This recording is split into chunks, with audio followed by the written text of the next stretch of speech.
ನಮಸ್ಕಾರ ಸ್ನೇಹಿತರೆ, ನಾನು ಪವಿತ್ರಾಸ್ ವ್ಲಾಗ್ಸ್ಗೆ ನಿಮಗೆಲ್ಲ ಸ್ವಾಗತ ಮಾಡ್ತೀನಿ. ಸ್ನೇಹಿತರೆ, ಬನ್ನಿ ಮತ್ತೆ ಪಾಪನಾಶದ ಕಡೆಗೆ ಕರ್ಕೊಂಡು ಹೋಗ್ತಾ ಇದ್ದೀನಿ ನಿಮಗೆ. ಆದರೆ ಪಾಪನಾಶ ಶಿವಲಿಂಗ ದೇವರ ದರ್ಶನ ಮಾಡಿಸೋಕ್ಕೆ ಅಲ್ಲ. ಇಲ್ಲಿಂದ ಮೇಲ್ಗಡೆ ಬೆಟ್ಟ ಇದೆ, ಬಸವಗಿರಿ ಅಂತ ಹೇಳಿ. ಮೇಲ್ಗಡೆ ಬಸವೇಶ್ವರ ಅವರ ಮಂದಿರ ಸಹ ಇದೆ, ಹಾಗೆ ಪಾಪನಾಶ ಕೆರೆ ಸಹ ಇದೆ. ಅದು ತೋರಿಸ್ತೀನಿ ಸ್ನೇಹಿತರೆ. ಪಾಪನಾಶ ಶಿವಲಿಂಗ ದೇವರ ದರ್ಶನ ಅನೇಕ ಬಾರಿ ಮಾಡಿಸಿದ್ದೇನೆ. ಡಿಸ್ಕ್ರಿಪ್ಷನ್ ಬಾಕ್ಸ್ನಲ್ಲಿ ಲಿಂಕ್ ಇದೆ, ನೋಡ್ಕೊಳ್ಳಿ.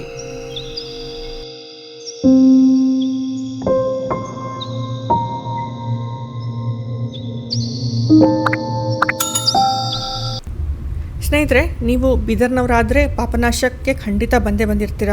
ಆದರೆ ಬೀದರ್ನಿಂದ ಹೊರಗಡೆ ಇದ್ದಿದ್ದರೆ ಇಲ್ಲಿ ಬರಬೇಕಾದ್ರೆ ಖಂಡಿತ ಒಂದು ಸರ್ತಿ ನೀವು ಬಂದು ಹೋಗಿ. ಏಕೆಂದರೆ ತುಂಬ ಸುಂದರವಾದಂತಹ ಪ್ರಕೃತಿ, ಮನೋಹರವಾದಂತಹ ಪ್ರದೇಶ ಇದು. ಆಮೇಲೆ ಪುರಾತನ ಇತಿಹಾಸವಿದೆ. ಈ ಕಡೆ ಹೋದರೆ ಪಾಪನಾಶ ಶಿವಲಿಂಗ ಇದೆ ಸ್ನೇಹಿತರೆ. ನಾವು ಮೇಲ್ಗಡೆ ಹೋಗ್ತಾ ಇದ್ದೀವಿ ಈ ರೂಟ್ ಹಿಡ್ಕೊಂಡು. ಮೇಲ್ಗಡೆ ಬಸವಗಿರಿ ಬಸವೇಶ್ವರ ಅವರ ಮಂದಿರ ಇದೆ, ಪಾಪನಾಶ ಕೆರೆ ಇದೆ ಮತ್ತು ದೊಡ್ಡದಾದ ಉದ್ದವಾದಂತಹ ಒಂದು ವಾಕಿಂಗ್ ಪಾತ್ ಸಹ ಮಾಡಿದ್ದಾರೆ ರೀಸೆಂಟ್ಲಿ. ಹೌದು ಸ್ನೇಹಿತರೆ, ಈ ಗಿಡ ಮರ ಎಲ್ಲ ನೋಡಿ, ಇದೇನು ಸ್ವಲ್ಪನೇ ಗಿಡ ಮರಗಳಿವೆ ಅಂತ ಅಂದ್ಕೋಬೇಡಿ. ಇದು ದಟ್ಟವಾದಂತಹ ಕಾಡು, ಅರಣ್ಯ ಕ್ಷೇತ್ರ ಇದು. ಹಾಗೆ ನೋಡಿದರೆ ಬೀದರ್ ಮಧ್ಯಭಾಗದಲ್ಲಿರುವಂತಹ ಪ್ರದೇಶ ಇದು. ಹೌದು, ನಗರದ ಮಧ್ಯೆ ಇದೆ ಇದು ಈ ಪ್ರದೇಶ, ಪಾಪನಾಶ ಕ್ಷೇತ್ರ. ಆದರೆ ಕಾಡಿದೆ, ದಟ್ಟವಾದಂತಹ ಅರಣ್ಯ ಭಾಗ ಸ್ನೇಹಿತರೆ. ಇದು ಹೊತ್ತೋದ ನಂತರ ಇಲ್ಲಿದ್ದರೆ ಭಯ ಆಗುತ್ತೆ, ಅಷ್ಟು ದಟ್ಟವಾದಂತಹ ಅರಣ್ಯ ಇದೆ ಇದು. ನೀವು ನೋಡಿದರೆ ಗೊತ್ತಾಗುತ್ತೆ ಎಷ್ಟು ದೊಡ್ಡದಾದಂಥದ್ದು, ತುಂಬ ದೊಡ್ಡದಾಗಿದೆ. ಈ ಪಾಪನಾಶ ಕೆರೆ ನಾನು ನಿಮಗೆ ತೋರಿಸ್ತೀನಲ್ಲ ಸ್ನೇಹಿತರೆ, ಆ ಕೆರೆನೇ 27 ಎಕರೆ ಪ್ರದೇಶವನ್ನು ಹಿಡ್ಕೊಂಡು ಬೆಳೆದಿದೆ ಆ ಕೆರೆ. ಅಷ್ಟು ದೊಡ್ಡದಾಗಿದೆ ಕೆರೆ, ಪಾಪನಾಶ ಕೆರೆ ಅದು. ನೋಡಿ ಬಂದುಬಿಟ್ವಿ ನಾವು ಪಾಪನಾಶದ ಕೆರೆ ಹತ್ತಿರ. ಇಲ್ಲಿ ಬೋಟಿಂಗ್ ಸಹ ಮಾಡ್ತಾರೆ ಅಂತೆ, ಆದರೆ ನಾನು ಒಂದು ಸರ್ತಿನೂ ನೋಡಿಲ್ಲ. ನಾನು ಬಂದಿರೋದು ಫಸ್ಟ್ ಟೈಮ್ ಇವಾಗ. ಇದು ಮಂಟಪ ಥರ ಎಷ್ಟು ಚೆನ್ನಾಗಿ ಮಾಡಿದ್ದಾರೆ ನೋಡಿ. ಇಲ್ಲಿ ಸ್ವಲ್ಪ ಹೊತ್ತು ಕುಳಿತುಕೊಳ್ಬಹುದು, ಹಾಗೆ ನಿಂತು ಕೆರೆ ಎಲ್ಲ ನೋಡಬಹುದು. ತುಂಬ ದೂರದವರೆಗೆ ಇಲ್ಲಿಂದ ನೋಡೋಕ್ಕೆ ಆಗುತ್ತೆ. ಆ ಕೆರೆ ಹತ್ತಿರ ಇದೆ ಇದು ಮಂಟಪ. ಆ ಕಡೆ ಆ ಗಿಡಗಳು ಏನು ಕಾಣಿಸ್ತಾ ಇದ್ದೇವಲ್ಲ ಸ್ನೇಹಿತರೆ, ಅವೆಲ್ಲ ತೆಂಗಿನ ಗಿಡಗಳಂತೆ. ತುಂಬ ಜಾಸ್ತಿ ಇವೆ ನೋಡಿ ಆ ಗಿಡಗಳೆಲ್ಲ. ಹಚ್ಚಲಾಗಿದೆ ಆ ಗಿಡ, ಸಾಲಾಗಿ ತೆಂಗಿನ ಗಿಡಗಳನ್ನು ಹಚ್ಚಲಾಗಿದೆ. ಇದೇ ಕೆರೆ ಸ್ನೇಹಿತರೆ 27 ಎಕರೆ ಭೂಮಿಯಲ್ಲಿ ಇದೆ ಆ ಕೆರೆ ಪ್ರದೇಶ.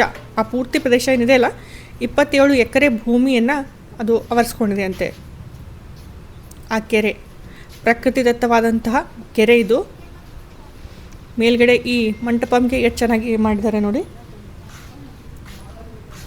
ಕಮಾನದೆಲ್ಲ. ಇಲ್ಲಿ ನಿಂತ್ಕೊಂಡು ಕೆರೆಯನ್ನು ನಾವು ನೋಡ್ಬೋದು. ಆಮೇಲೆ ಇಲ್ಲಿ ಕೆಳಗಡೆ ಸ್ನೇಹಿತರೆ ಚಿಕ್ಕದಾದಂಥ ಸಣ್ಣ ಮೀನುಗಳಿದ್ವು. ಅದನ್ನು ಸಹ ನಾನು ನಿಮಗೆ ಝೂಮ್ ಮಾಡಿ ತೋರಿಸ್ತೀನಿ. ಈ ತೆಂಗಿನ ಗಿಡಗಳನ್ನು ನಾನು ತೋರಿಸ್ತಾ ಇದ್ದೀನಿ ನೋಡಿ. ಆ ತೆಂಗಿನ ಗಿಡದಿಂದ ನೆರಳು ನೀರಲ್ಲಿ ಬಿದ್ದಿದೆ ನೋಡಿ, ಎಷ್ಟು ಚೆನ್ನಾಗಿ ಕಾಣಿಸ್ತಾ ಇದೆ ಅದು ಸಹ.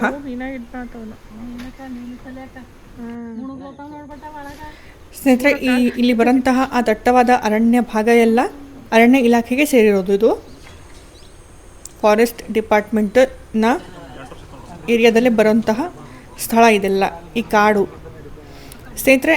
ಇದರಿಂದ ನಾನು ಸ್ವಲ್ಪ ನಿಮಗೆ ಮುಂದುಗಡೆ ಕರ್ಕೊಂಡು ಹೋಗ್ತೀನಿ. ವಾಕಿಂಗ್ ಪಾತ್ ಇದೆ. ಯಾಕೆಂದರೆ ಬೀದರ್ನಲ್ಲಿ ವಾಕ್ ಮಾಡೋಕ್ಕೆ ಸ್ಥಳ ಇದೆ, ಇಲ್ಲಂತಿಲ್ಲ. ಆದರೆ ವಾಕ್ ಮಾಡಬೇಕಾದ್ರೆ ಶಾಂತವಾದಂತಹ ಹೆಲ್ತ್ಗೆ ಆ ಆಕ್ಸಿಜನ್ನು, ಆಮೇಲೆ ಆ ಶಾಂತವಾದಂತಹ ಕೆಲವೊಂದು ಕ್ಷಣಗಳನ್ನು ನಾವು ಕಳಿಬೇಕಂದಲ್ಲಿ ಇಂತಹ ಸ್ಥಳ ಇರಬೇಕು. ಅದಕ್ಕೋಸ್ಕರನೇ ಇಲ್ಲಿ ರೀಸೆಂಟಾಗಿಯೇ ವಾಕಿಂಗ್ ಪಾತ್ ಮಾಡಲಾಗಿದೆ. ನಾನು ನಿಮಗೆ ಕರ್ಕೊಂಡು ಹೋಗ್ತೀನಿ, ಬನ್ನಿ. ಇದು ನೋಡಿ, ಇದೇ ವಾಕಿಂಗ್ ಪಾತು. ಸುಮಾರು 10 ಅಡಿ ಅಗಲದಲ್ಲಿ ಈ ವಾಕಿಂಗ್ ಪಾತ್ ಮಾಡಲಾಗಿದೆ ಮತ್ತು 1 ರಿಂದ 2 ಕಿಲೋಮೀಟರ್ನಷ್ಟು ಉದ್ದವಾದಂತಹ ವಾಕಿಂಗ್ ಪಾತ್ ಇದು. ಎಷ್ಟು ಅಗಲ ಇದೆ ನೋಡಿ. ಅಲ್ಲೆಲ್ಲ ಕಲ್ಲು ಕಾಣಿಸ್ತಾ ಇದೆಯಲ್ಲ, ಆ ಕಲ್ಲುನ ಹಾಕಲಾಗಿದೆ. ಫಸ್ಟು ಕೆಳಗೆ ಕೆಂಪು ಮಣ್ಣಿದೆ. ಕೆಂಪು ಮಣ್ಣಿದ್ರೆ ಹೇಗಿರುತ್ತೆ ನಿಮಗೆ ಗೊತ್ತೇ ಇದೆಯಲ್ಲ, ಕಾಲೆಲ್ಲ ಒಳಗೆ ಹೋಗುತ್ತೆ ಮಳೆ ಬಂದರೆ.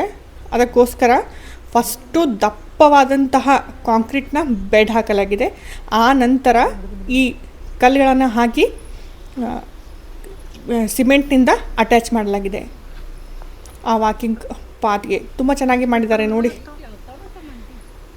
ನೋಡಿ ಇದೆಲ್ಲ ನಾನು ಕಾಡಿನ ಭಾಗ ತೋರಿಸ್ತಾ ಇದ್ದೀನಿ ನಿಮಗೆ.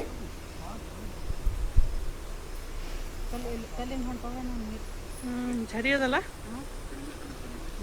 ನಾವು ಹೋಗಿದ್ದಾಗ ಒಂದು 4:30-5 ಗಂಟೆ ಆಗ್ತಾಯಿತ್ತು ಸ್ನೇಹಿತರೆ, ಹೊತ್ತು ಹೋಗಿತ್ತು ನಾವು ಹೋಗಿದ್ದಾಗ.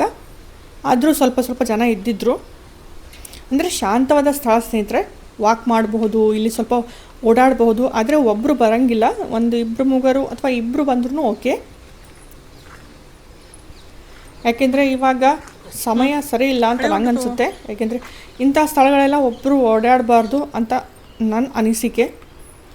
ಇಲ್ಲಿ ನೋಡಿ ಆ ಕಲ್ಲುಗಳನ್ನು ಎಷ್ಟು ಚೆನ್ನಾಗಿ ಹಾಕಲಾಗಿದೆ. ಇದೆಲ್ಲ ವಾಕಿಂಗ್ ಪಾತ್ ಸ್ನೇಹಿತರೆ, ರೀಸೆಂಟಾಗಿ ಮಾಡಲಾಗಿದೆ. ಇದೆಲ್ಲ 9x9 ಅಳತೆಯ ಕಲ್ಲುಗಳಂತೆ ಇವೆಲ್ಲ. ತುಂಬ ದಪ್ಪವಾದಂತಹ ಕಲ್ಲುಗಳನ್ನು ಹಾಕಲಾಗಿದೆ, ತುಂಬ ಗಟ್ಟಿಯಾಗಿ ಮಾಡಲಾಗಿದೆ. ಇದನ್ನು ನೋಡಿ ಎಷ್ಟು ಚೆನ್ನಾಗಿ ಕಾಣಿಸ್ತಾ ಇದೆ.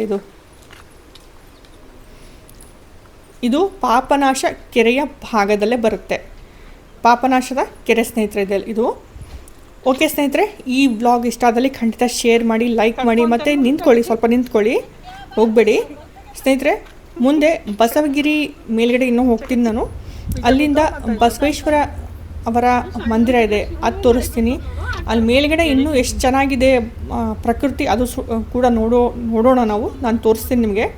ಮತ್ತು ಧ್ಯಾನ ಮಂದಿರ ಇದೆ, ಅದು ಕೂಡ ತುಂಬ ಚೆನ್ನಾಗಿದೆ, ಅದನ್ನು ಸಹ ನಿಮಗೆ ತೋರಿಸ್ತೀನಿ.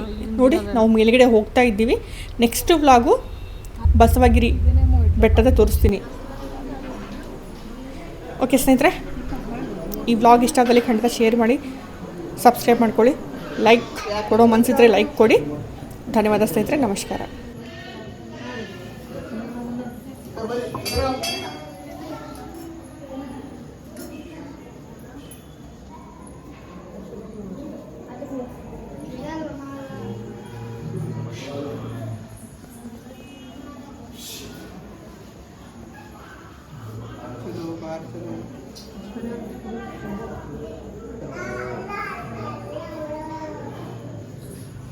नहीं बहुत आदमी बहुत ऐसा बहुत यूज कर लेते थोड़ा पास